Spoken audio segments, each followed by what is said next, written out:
Social media کے جہاں بہت سارے فائدے ہیں، وہیں ایک نقصان یہ بھی ہوا ہے کہ ہمارا کتابوں سے تعلق کمزور ہوتا جا رہا ہے۔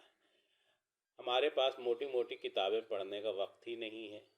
اہم کتابوں کے معلوماتی اور دلچسپ حصوں کو دوسروں کے ساتھ شیئر کرنے کے لیے اردو بکس آڈیو کے نام سے ایک سلسلہ شروع کر رہا ہوں۔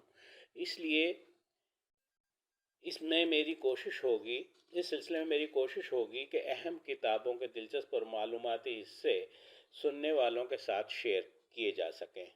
آپ سے گزارش ہے کہ کامنٹس میں اپنی رائے سے آگاہ کریں، اور اگر آپ کسی خاص کتاب کے بارے میں دلچسپی رکھتے ہیں تو اس سے بھی آگاہ کیجیے۔ کوئی مصنف کتاب کیوں لکھتا ہے؟ اس بات کے بہت سارے جوابات ہیں، بہت ساری وجوہات ہیں، لیکن ایک اہم وجہ یہ بھی ہے کہ مصنف اپنے علم اور تجربے کو دوسروں کے ساتھ شیئر کرنا چاہتا ہے۔ یہ بات خود نوشت اور آٹو بایوگرافی کے بارے میں 100% درست ہے۔ اگر آٹو بایوگرافی کسی ایسے شخص کی ہو جس کا تعلق ہمارے اجتماعی معاملات سے ہو، تو اس میں بتائی گئی باتوں کی اہمیت بہت زیادہ ہوتی ہے۔ قدرت اللہ شہاب ایک ICS یعنی انڈین سول سروس آفیسر تھے، جو پاکستان بننے سے پہلے متحدہ ہندوستان میں ICS میں شامل ہوئے اور قیام پاکستان سے لے کر 1970 تک ملک کی سول سروس میں شامل رہے۔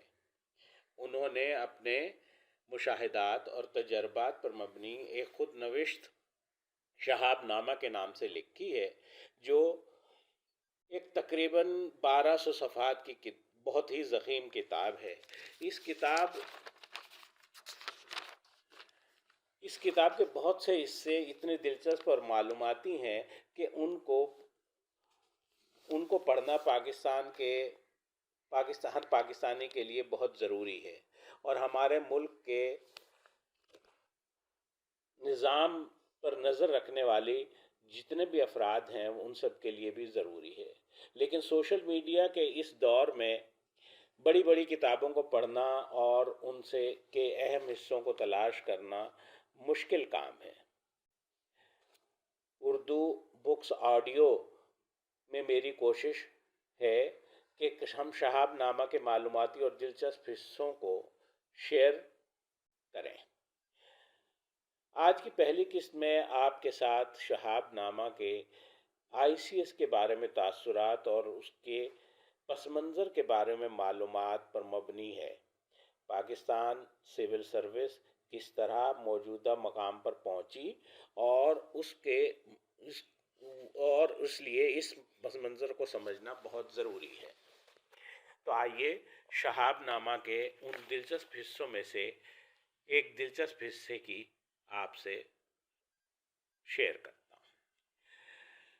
شہاب صاحب کہتے ہیں، جب میں سول سروس میں داخل ہوا تو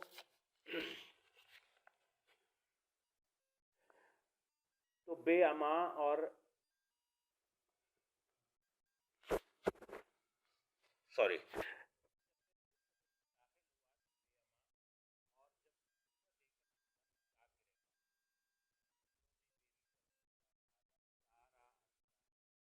میں کھولتے ہوئے پانی کی مانند گزرا، جس میں بلبلے بنتے ہیں، ٹوٹتے ہیں، بھاپ اٹھتی ہے اور پیچ و تاب کھا کر پھر منتشر قطروں میں تبدیل ہو جاتی ہے۔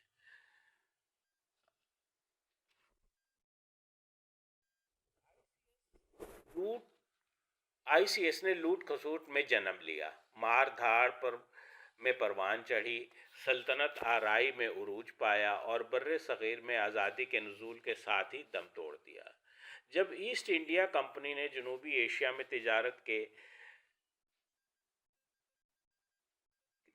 کے پردے میں سیاست کا جال پھیلایا، تو اس کے جلو میں ملازمین کا ایک لاؤ لشکر بھی اس خطۂ ارض پر ٹڈی دل کی طرح امڈ آیا۔ یہ ملازم عام طور پر کمپنی کے ڈائریکٹروں کے بیٹے، بھانجے، بھتیجے اور ان کے دوست احباب کے عزیز و اقارب ہوتے تھے۔ ان کی تنخواہ